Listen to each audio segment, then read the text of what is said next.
Daryll, I mean, this event, this venue, I'm in London, it's your home. Yes. I mean, this is so special for you. How are you feeling ahead of the meet? It's so special for me, you know, I'm from down the road, so to be racing in this stadium, London Stadium, is my favourite.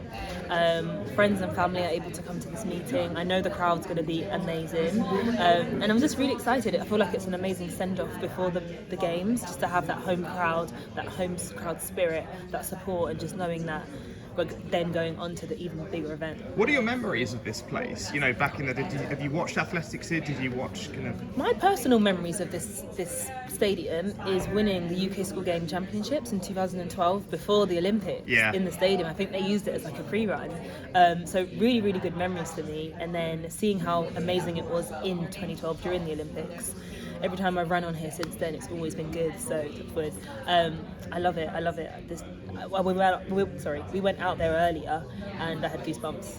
Just goosebumps because I just love the track. And when you go from that, then obviously having competed in this state, you know, like, you know, that little girl kind of getting into athletics growing up. So now, you know, being Paris around the block as well. I mean, it's honestly just surreal. I think I went into the stadium like an hour ago. It was empty.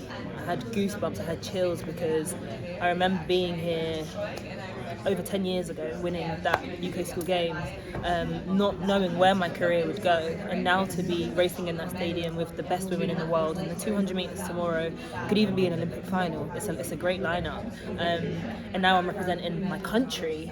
Just to think how far I've come is crazy, and to have these memories already in the stadium, to be going out there tomorrow, I'm just really excited. And I'm right in saying, have you got an academy set up in? Yes, you know, can you explain more about that now? Yeah, so I started the Daryll Neita athletics community this year, and it was just about, for me, I get so many messages from my supporters, you know, so many questions about track and field, how can I get into it, X, Y, Z. So I was like, you know what, let me start something which can help inspire the next generation. Yeah. So I held a sports day for 9 primary schools. There was 100 children, years 3, 4 and 5, who did 100 metres, 200 metres.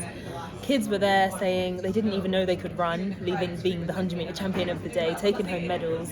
It was just great to see people so inspired, and in a year like this where there's Paris Olympics, people are able to really recognise what track and field is and where you can end up, you know. So yeah, it's amazing. And with the champs being in Paris, which feels close to home, it's a Eurostar away, whereas the last Olympics it's like going to Manchester, isn't it, really? It's like going to Manchester. Apart from better weather in Paris. So I've had so many messages from people saying, we've got our tickets, we're going to be there supporting, and you just already know we're going to have an amazing British support in that crowd. So I'm honestly just so excited. And when you feel like you are in a space now at the level of your career to actually do something like that, where you are inspiring the next generation through a community, how does that make you feel? It feels amazing just to know that, you know, I've become like this inspiration and like a token for track and field, and people watching what I'm doing. I've spent years of watching what other people are doing, and now I'm that person that people are tuning into and supporting and showing that anything is possible. I'm a girl from South East London who just was going to the track twice a week, having fun in my plimsolls.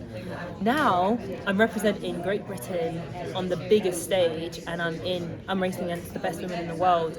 Women sprinting in the era that we're in is insane.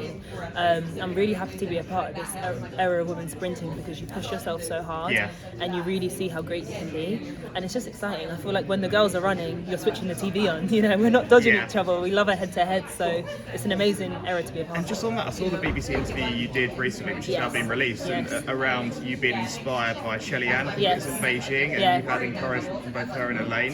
How's that been? But also, you know, when you saw Shelly-Ann and what she's done in her career as well. It's been incredible to watch, you know, her career, to watch her in that 2008 Beijing Games and win that gold, to now watching her run such incredible fast times, racing against her. It's great to be in a position where you can race against the people that you once watched, who inspired you in the beginning, and it's just an incredible journey to watch. And she's also shown us that motherhood can exist while still being amazing at your sport, and I think she's opened a lot of doors for us women to see that it doesn't end at sport. You know, you can still have a life as well. So yeah, really inspirational athlete to have met and raced with.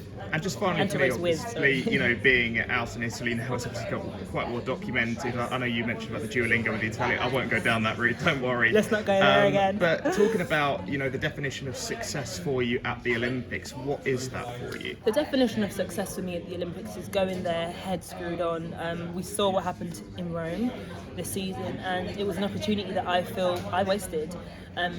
It was a tough lesson to learn, and luckily it wasn't the pinnacle of the year. We've got the major championships being the Paris Olympic Games, and I'm going into that Games knowing that I'm going to give it my all. There'll be no stone left unturned, and actually leaving there with me achieving what it is I believe I can achieve will be a major success story for me.